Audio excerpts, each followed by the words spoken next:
Okay, good morning, everyone, and sorry for the slight delay. Before I start, I should mention this will be the last shir before the summer break. So next Sunday is Tisha B'Av, and the Sunday after that, I hope already to be away with my family. So I'm actually going to try and finish off some of the points that we raised, even though there's much more to say around the topic of Chazal and influences on Chazal, and to what degree Chazal were affected by the science and the culture of their time. To remind you, we saw a number of different sugyas, which are examples of really tens of Gemaras that are predicated or built upon cultural or scientific understandings of the world. One of the most classic Gemaras we saw was that of the path of the sun, and this is a really important Gemara in Pesachim, because it's a specific source where Chazal really address their relationship to the wise people of the world, and acknowledge that that their view seems more reasonable than Chazal's view. Basically, as we discussed, whether the path of the sun goes below or above the Rakia, whether it goes below the earth or above the Rakia, this supposed dome that is over the earth.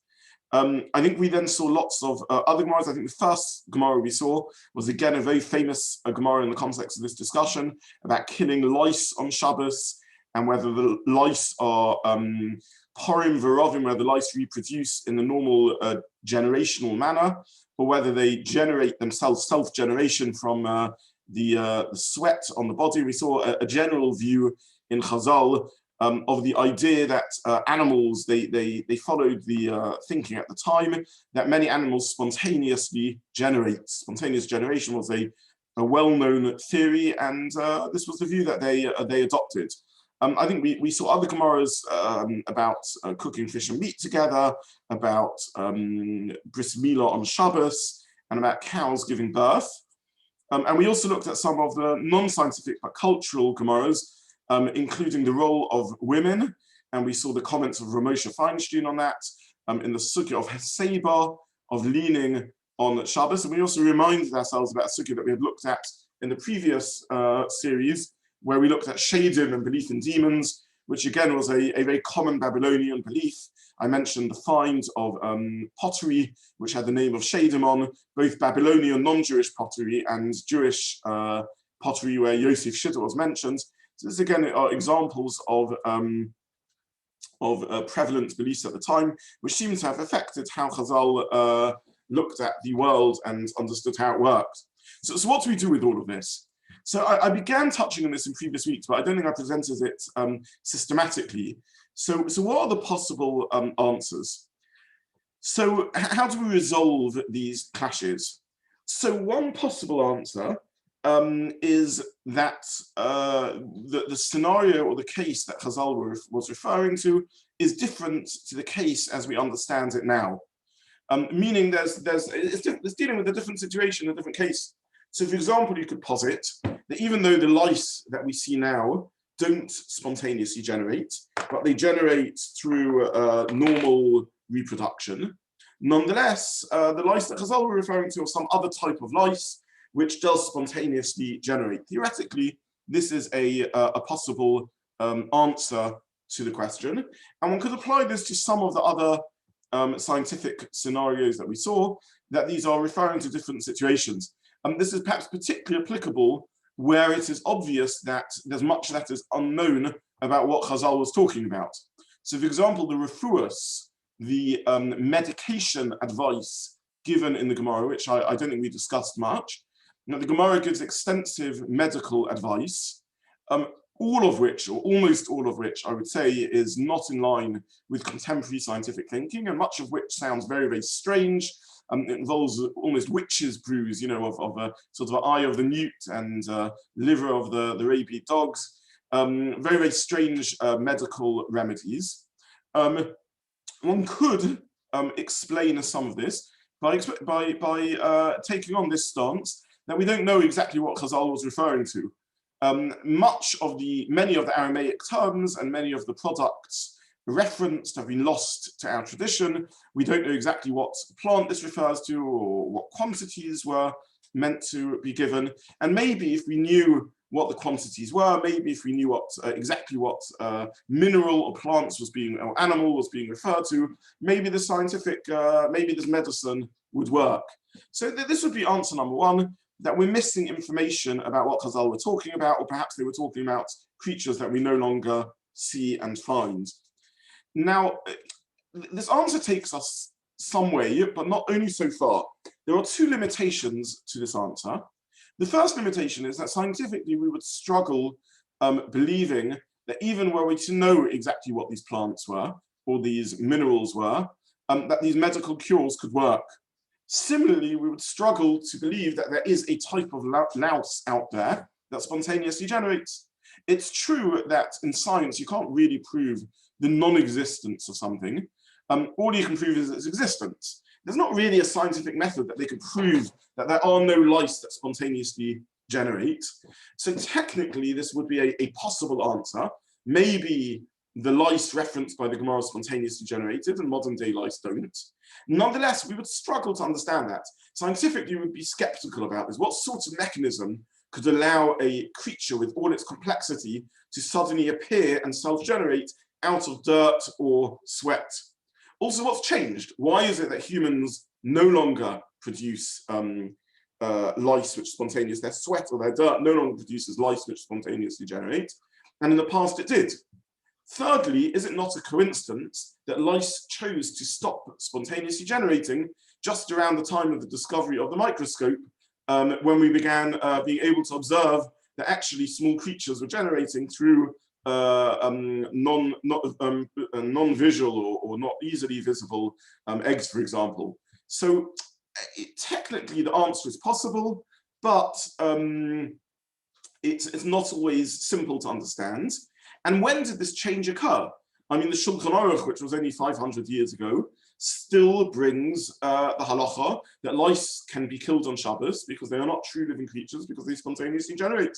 The Mishnah Berurah, who was edited 100 years ago, excuse me, says the same thing. So in Russia 100 years ago, were lice spontaneously generating? So there's a difficulty with this assumption that something has, they're talking about different sorts of lice, or indeed different sorts of medicines. It is technically possible. It avoids a head-on clash. There's no scientific evidence that there are no lice that reproduce it through spontaneous, that generate through spontaneous generation. It's just very difficult to believe scientifically, but it's possible. This is one answer that could be given. A second answer is nishtane hateva, nature has changed. Meaning to say that what once upon a time was scientifically correct is no longer correct. And again, this answer is of some utility, but not complete utility. I think we looked at the example of what age do cows give birth, and Tosfos points out that already in medieval Europe, cows were giving birth at 2, when the Gemara is assuming they don't give birth at 3. And the Nishtana Teva, which is where Tosfos applies it, is eminently reasonable. It's completely reasonable to talk about a change in the nature of cows between Bovel 2,000 years ago and Europe 1,000 years ago. These are the sorts of changes. A year's, a cow's being able to give birth a year earlier is exactly the sort of change you would expect to occur between animals in different climates, in different regions, and different times, where perhaps they've been selectively bred to give birth ever younger. This is an eminently reasonable application of Nishtana Hateva. When it comes to lice, again, a little bit more difficult. Is it really reasonable to assume that once upon a time lice did spontaneously generate and now they don't? As we discussed previously, what would be the scientific mechanism of that? When would it have changed 100 years ago? It wasn't like that. And it doesn't seem to take us far, though technically it's possible. When it comes to something like the path of the sun, Nishtana Hateva seems even more difficult. To argue that there's been a major sort of shift in the functioning of the solar system, and that the path of the sun and Earth around the sun has radically altered through a Nishtana Hateva, again, is technically possible. Science can't really disprove things, but certainly unlikely to be the case.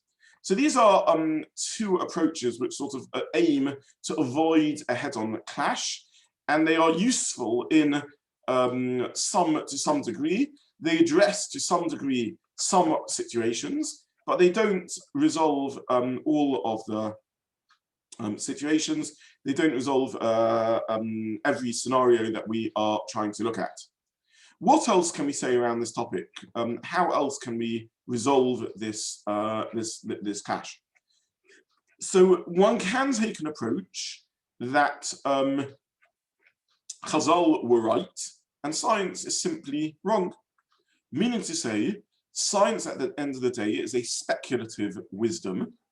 If Chazal were taking a viewpoint based upon revelation at Sinai, then maybe we should, then we would give precedence to revelation over science. At the end of the day, as I said, science is limited. There's a lot of philosophical discussion about the basis of science and how science can prove anything. What I'm about to say now is not an anti-scientific statement, it's a statement of fact for anyone who understands epistemology and the philosophy of knowledge and how we know things. Science can never prove anything to an absolute degree. It's always ever refined theories.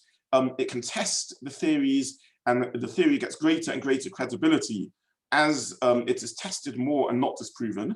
But technically, it can't prove a theory. There's no way for it to prove a theory is true. All it can say is that as of now, the theory has had good predictive value and perhaps hasn't been disproven.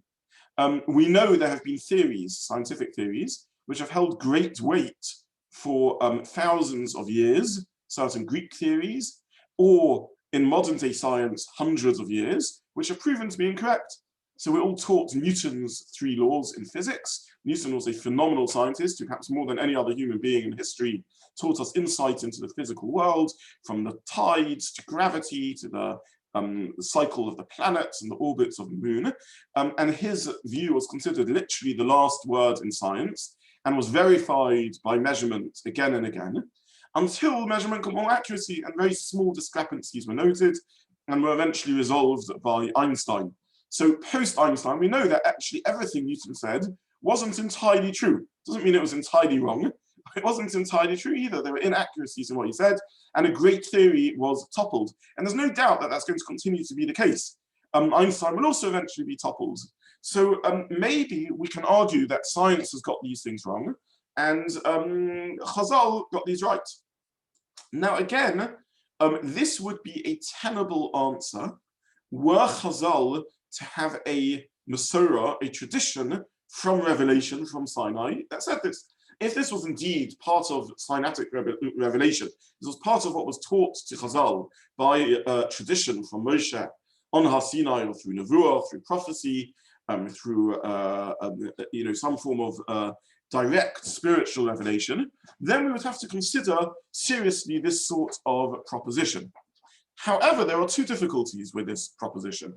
The first is there aren't clear sources that Chazal got these insights through revelation. Quite the contrary, it would appear from the Gemara and Pesachim that they did exactly what a reputable person should do, which is consult the best scientific insight at the time, try and work things out, and if top-notch scientists show them that they're wrong, they backed off, as happened in the Gemara in Pesachim. So there isn't a claim of tradition of Halacha Moshe Sinai in many of these cases. There are rare cases where Chazal claim prophetic insight. And an example of this, which I'm not going to go into now, is the Gemara in Sotah, in which the Gemara says, Soid Hashem Lireov, the secrets of God are to those who fear him, which Chazal said, we have a Ruach HaKodesh in this case. There were rare cases about which Chazal claimed Ruach HaKodesh. There is also one set of halachas which they indeed are viewed as halacha on Moshe Sinai, and these are the treifas, the 18 injuries that an animal can receive that would make the animal treif, non-kosher. Treif is the technical term for a specific form of non-kosher, which is where the animal is doomed, destined to die within the year. It won't live beyond 12 months and can't be eaten. So we use colloquially the word treif to refer to anything that's non-kosher. But non-kosher means many things. It can mean a non-kosher species of animals. It can mean an animal which hasn't been shechted, which is technically called nevela. It can mean milk and meat, which is called basa b'cholov. And it can also mean an animal which had a fatal injury or disease such that it wouldn't survive, which even if it's shechted properly and even if it's not mixed with milk and everything else is done okay, is non-kosher because it is literally treifa. Now, the Gemara discusses extensively which sorts of injuries doom an animal to inevitable death unless there's medical intervention within a year. And the Gemara lists 18 such categories, or 18 such treifas, and to this day we use this in halacha. And there the Gemara is explicit that this is a halacha l'Moshe Sinai. This is a core halacha. This isn't scientific research. This is a core halacha. Given the above, no one argues on treifas. Treifas is ascribed by the Gemara to halacha l'Moshe Sinai. There's no particular scientific challenge to any of these. And indeed, these would be viewed as accurate. And if one found a scientific challenge, well, there would indeed be a proper clash. It would be a problem that needed resolving. But most of the time, Chazal don't claim insight into, and when I say most, I mean 99.9% of the time, other than Hilchos Treifos, we simply don't find that Chazal claim prophetic insight or source of their knowledge. There are 2 or 3 cases in the whole of Shas where they make such a claim. So it is technically possible to say that science got it wrong and Chazal got it right. As I said, science doesn't prove anything. It can only try and disprove. And even great theories are eventually toppled. Nonetheless, when they are toppled, a great theory, a theory that's established for a long time, normally the nature of their toppling is a tweak and a change rather than a complete upheaval. So Newton's laws remain relevant and applicable most of the time in normal circumstances. Engineers and aeronautical specialists and car designers still rely on Newton's laws. When you're dealing with space rockets, which go very fast and break out of Earth's gravitational field, and satellites, that's where his laws break down in a significant enough manner that we can no longer rely on them. Technically, that means they're never accurate. They're always slightly off, but they're slightly off to a degree that doesn't make a difference in day-to-day life. So we don't really find examples where modern day science is completely out of kilt. Nonetheless, it's technically possible to take the stance that science is wrong and Chazal got it right. As I said, one would need to check what the basis of this would be and to what degree we really find Chazal claiming prophetic insight. Which leads us to the next answer to the question, which is, were Chazal actually bothered? Would they have been bothered by the idea that they got the science wrong? Or maybe they'd have been fascinated to learn what modern science says. So to summarize what we've said so far, we've said 3 answers to the clash. Number 1, perhaps Chazal were referring to a different scenario, different sorts of lights, different medical recipes than those which we understand nowadays. Number 2, maybe nature has changed. And number 3, maybe the science is incorrect and Chazal got it right. All 3 answers have a place. All 3 answers are possible. There are certainly things where we don't understand the science that Chazal were referring to, and that's certainly possible in certain cases like medical cures. Equally, it's certainly possible that nature has changed in certain situations. We spoke about the gestational periods of a cow, the age of cow gives birth and so on. These things are possible in some situations, but not in others. Finally, there are situations where it may be reasonable to say maybe the science will yet be tweaked. Those are the 3 answers we said so far. But the 4th approach would be, would Chazal actually be bothered by the idea that they got science wrong? Maybe, quite the contrary, maybe they would be fascinated to learn the modern insight in science so that they could tweak their understanding of the world and thus the application of halacha better. And this is indeed what the Rambam argues, and the son of the Rambam, Rabbi Zobin, Rambam, makes more explicit. And he says this is the whole point, or a significant point, of the Gemara in Pesachim that we learnt. Why did the Gemara in Pesachim deal with the path of the sun and Chazal acknowledging that they needed to bow to the wisdom of the non-Jewish sages? Says Rabbi Zobin Rambam, to teach us how a sensible posek should behave.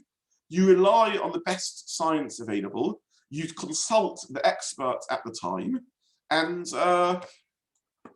follow their view. What else would you do, and why else would you do it? So says the Rambam in Moreh Nevuchim several times, and so is made explicit based upon this Gemara in Pesachim that spoke about the path of the sun in the writing of Rabbi Avraham ben Rambam, Rabbi Avraham, the son of the Rambam. And this is indeed how a modern-day posek would behave. So when Moshe Feinstein or Shlomo Zalman had a question around science, around electricity, around new medical cures, they consulted the best scientific opinion, and they followed the advice of the scientists. Reb Shlomo Zalman, who was the leading authority on electricity, as a young Yerushalmi Bacha who had grown up in the old Yishuv in Yerushalayim, sent himself off to the Hebrew University, which at the time was on the edge of Yerushalayim, on Mount Scopus, on Har Tzofim, and he spent several months in the library teaching himself to understand electricity in order to paskin competently. And this is what a posek does. So this is the approach of many leading thinkers. The Geonim also make this explicit in the context of medical cures. When they look at the refuas, the medical cures suggested in the Gemara, and all of which do not work nowadays, almost all of which I should say do not work nowadays. We saw, one could say, Nishtana Hateva, nature has changed. Rishonim suggest that. One could say we have lost the tradition, what these medical cures are, and we don't know how to translate the terms, and if we would, they would work. But the Geonim say a third possibility. They say Chazal were relying on the scientists of the time. These are not matters of halacha, these are not matters of mitzvah. They are simply sharing with us what the current thinking was, and if the current thinking has changed, then halacha would change. So someone would say, can you do bloodletting on Shabbos to save someone's life? If you believe in bloodletting, your answer would be yes. But if science changes and bloodletting doesn't work, then your answer, of course, would be no, because you don't believe in the science of it, and therefore you wouldn't be able to paskin to do that on Shabbos. I should mention that there are some outstanding examples where the poskim express hesitancy about relying on the science of the time, because they believe there was a degree of speculation about it, and a good posek has a feel for how convincing is a scientific theory, to what degree is it established. I saw a remarkable teshuvah of Rav Moshe Feinstein many years back, in which the halachic discussion is affected by whether it is possible for one fetus, one child, one human being to have two fathers. In other words, is it possible for one egg to be fertilized by two sperm such that the egg has the genetic material of the mother plus of two fathers, in a situation in which two sperm from two different fathers fertilize the egg at the same time. Now, when I was in school in doing biology, we were taught that this was impossible due to an observed fact that when one sperm enters the egg, it alters the chemical lining of the egg to stop any other sperm being able to penetrate. And Rav Moshe writes in his teshuvah that he consulted his son-in-law, Rabbi Dr. Moshe Tendler, who was a doctor and a scientist, and his son-in-law told him this was impossible. Rav Moshe then goes on to say that I think this is a machlokas Rashi Tosfos, and I think halacha does consider the possibility that you could have one egg fertilized by more than one sperm, such that technically it would be possible for someone to have two fathers even through natural means. Now, I filed away this Rav Moshe in my mind many years ago because I found it fascinating, and I thought it was an interesting source in the context of these discussions. And about 8 years ago, I was I sort of had some spare time, and I was looking through scientific papers, which I just try and keep myself up a little bit to be well read with these things. And I came across a scientific paper in which they wrote exactly about this phenomena. And they said it has become clear over recent years. They actually found someone who had the genetic material of two fathers in such a situation where, in fact, two sperm fertilized one egg. And since then, at the time, this created somewhat of a shock in scientific circles. And since then, they found many other examples of this. It's not a super common phenomenon, it's vanishingly rare, but it's one which occurs in the natural course of events. So I found this a very fascinating example where Moshe was somewhat skeptical about the science, and his view was, this is what science says, but how exactly the evidence that this never happens? You know, you can say this is rare, but is it possible? Is it impossible for it ever to happen? Is it not possible that sometimes two sperm will fertilize one egg at exactly the same time? Or the mechanism which prevents the second fertilization? will always work. And therefore he treated the science, and this was because Ramosha was a great man, and he had a good grasp of science and a feel for when scientific theory was more or less speculative. It doesn't mean he was always right. It doesn't mean he had prophetic insight, but he had a very good feel for science, as do many leading poskim, and therefore will use a judgment call as to what degree they think the science is completely convincing.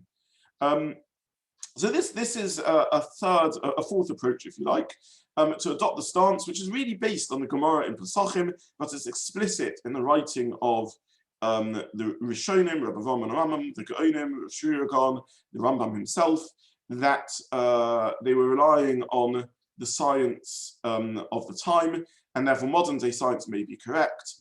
We shouldn't think that Chazal was spiritual, was scientific experts. They were spiritual experts. They were experts on halacha and matters of spirituality, but not science. Now, the challenge to this approach is that sometimes it can lead us to a halachic quandary. To what degree should halacha adapt if current scientific thinking has altered?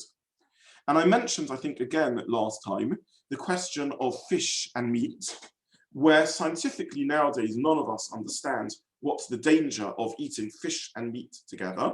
And yet halacha still says not to do so. Why? Because Chazal understood eating fish and meat together to be dangerous.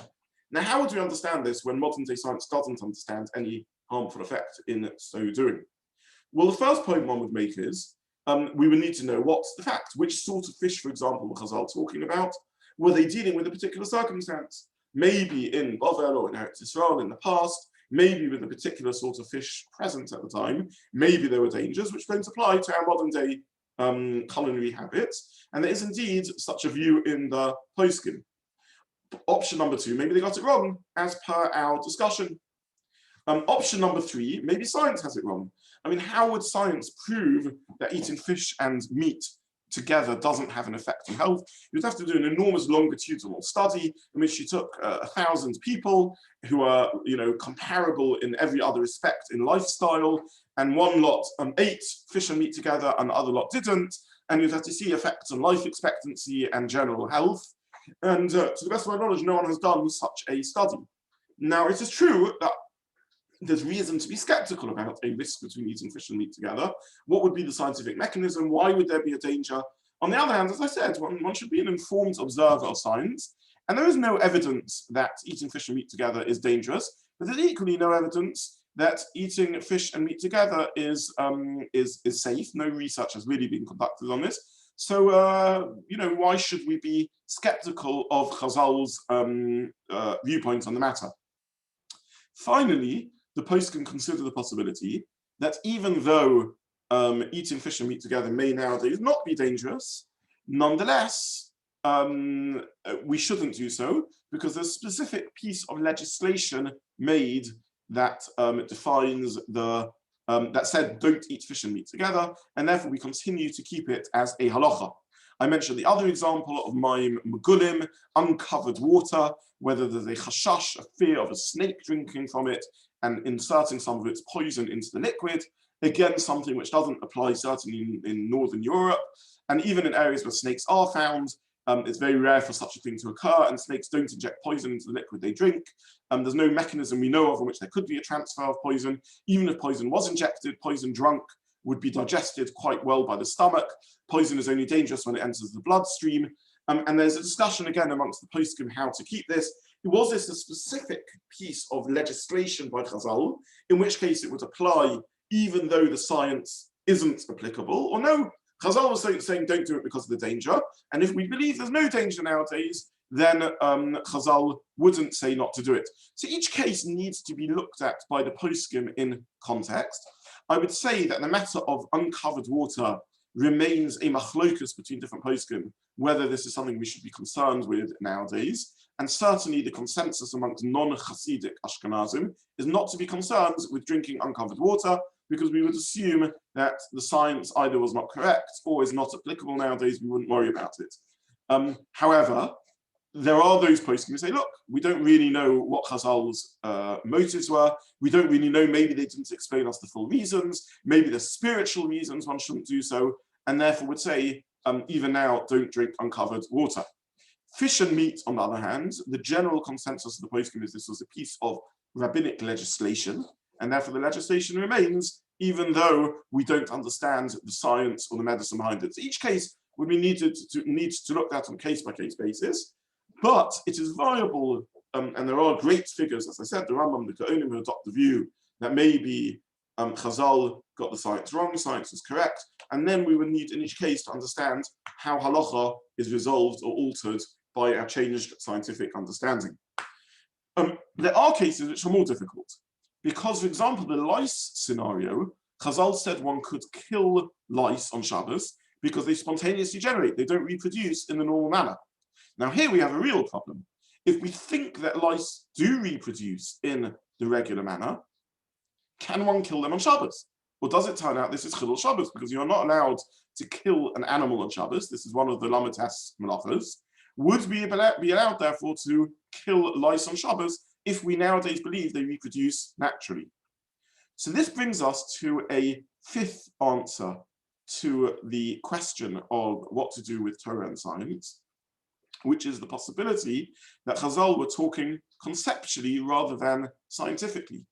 Maybe when they talk about spontaneous generation, they mean the general halachic idea that that which is invisible to the naked eye isn't halachically significant. We don't worry about breathing air or drinking water that may contain microscopic life forms. Even when we check for bugs in lettuce, we are only checking for those that are visible to the naked eye. When we look at our estrog, we're checking for spots which are visible to the naked eye. Maybe when we look at nidar laws, we are noticing blood which is visible to the naked eye. Maybe Chazal therefore meant something conceptual in this case. And since the reproduction of lice is invisible to the naked eye, maybe therefore they said this is a halachic spontaneous generation. There is no visible continuity between the generations, and therefore this is a lesser life form, and this is the basis of the allowance to kill them on Shabbos.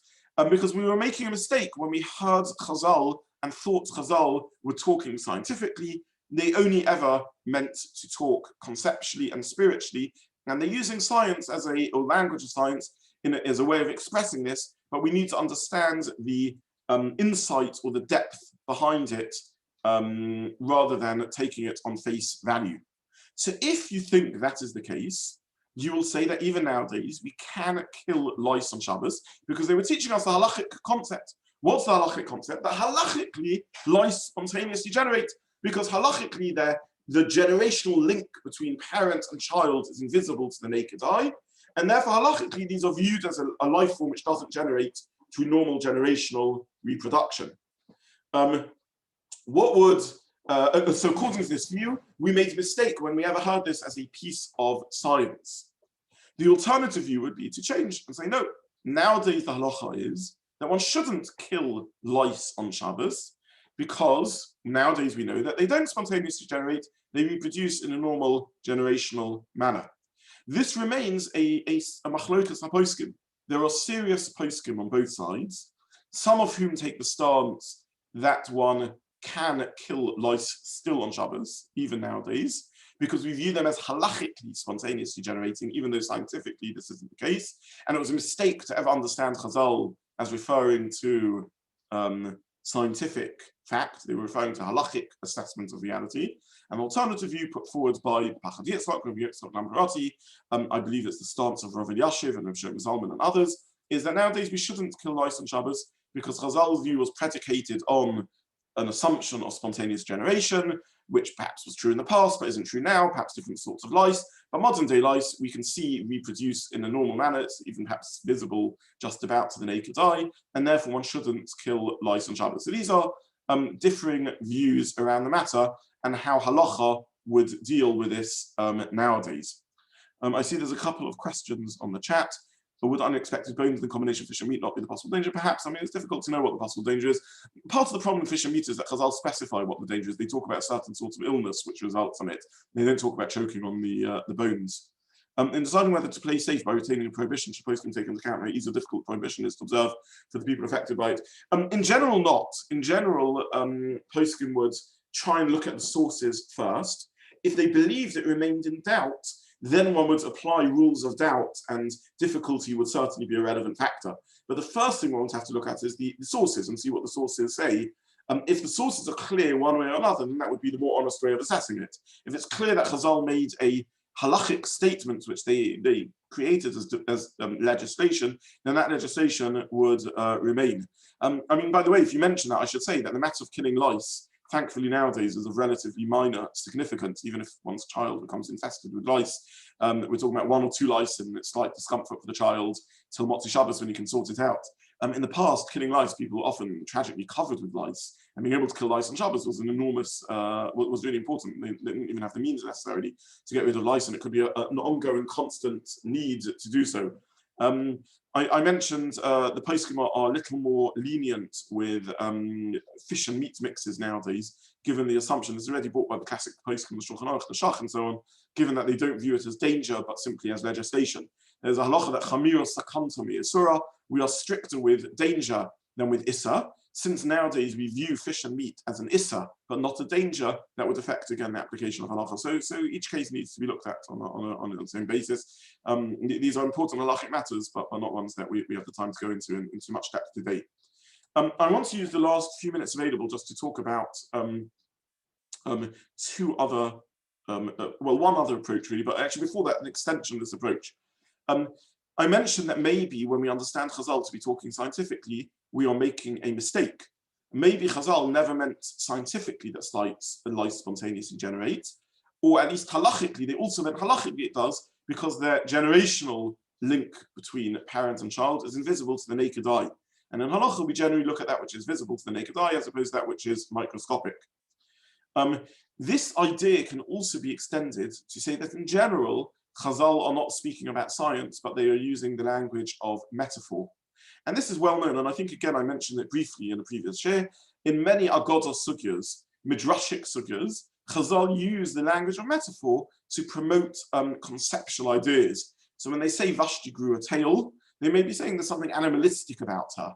And it's possible that this is also the case in Gemaras, where it's not always clear if the Gemara is talking about science or medrash, and what the intent and metaphoric intent of the Gemara is.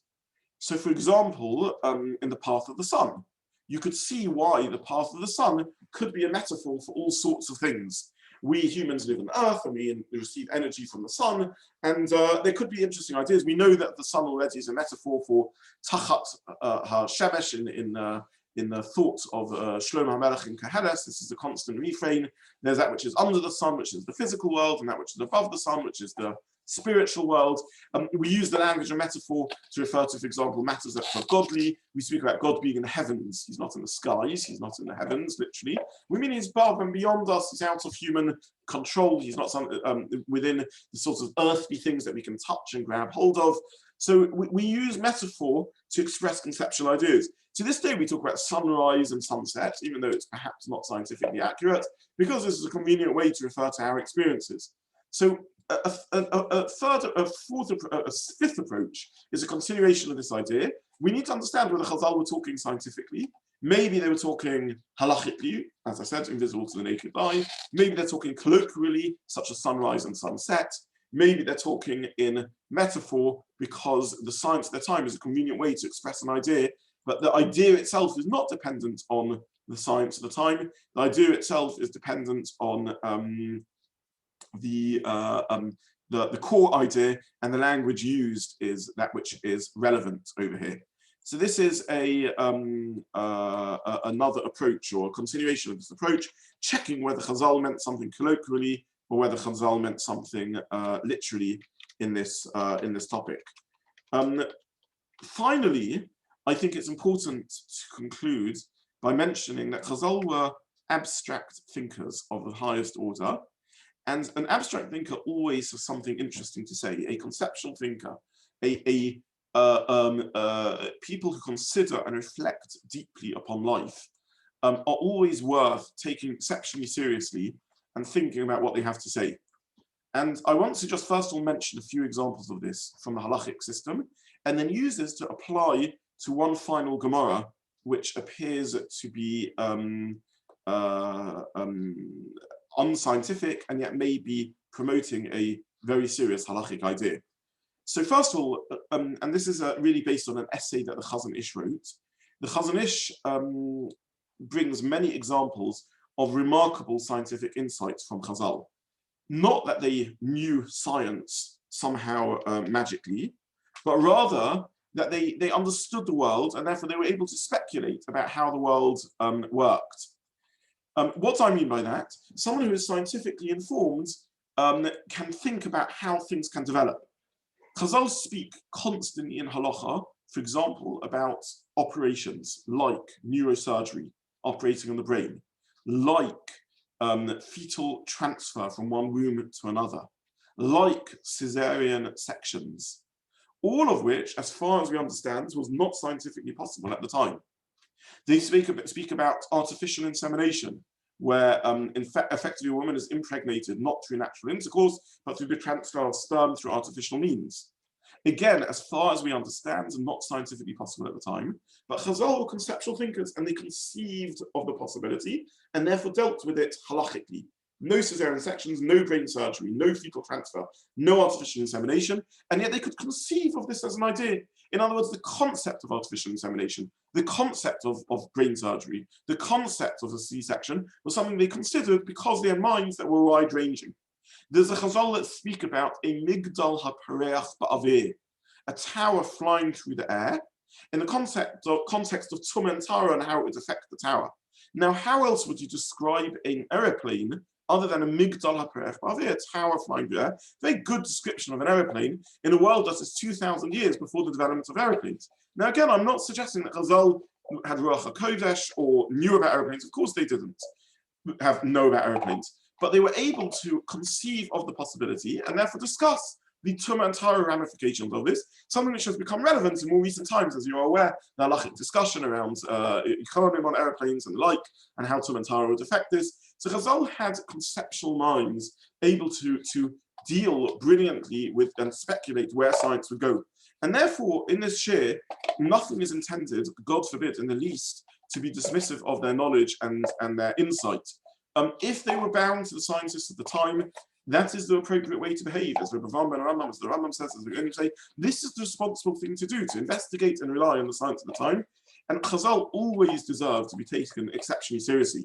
And the final example, therefore, I want to use from that is a fascinating Mishnah in Chulin, which deals with life forms which generate from the ground, such that they are born from the ground. It deals with an achbar, a mouse or a rat of sorts, which Chazal seem to describe as emerging from the ground. And this was indeed a belief in the ancient world that you could have animals, moles and the like, which emerge from the ground and they grow out of the ground, such that there is a time in which they are half earth and half flesh. And the Gemara is discussing what would be the halachic implications of a creature half earth and half flesh. Now, again, scientifically, none of us take this as a possibility. We don't believe there are creatures which can generate from the ground, such that if they're caught mid-generation, they will still be half earth, half flesh. However, amazingly, modern science is looking at merging organic and inorganic material together and have produced in the lab creatures which have organic material along with non-organic material merged together. This is something that exists in modern day medical care, in modern developments of some types of prosthetic limbs and implants and the like.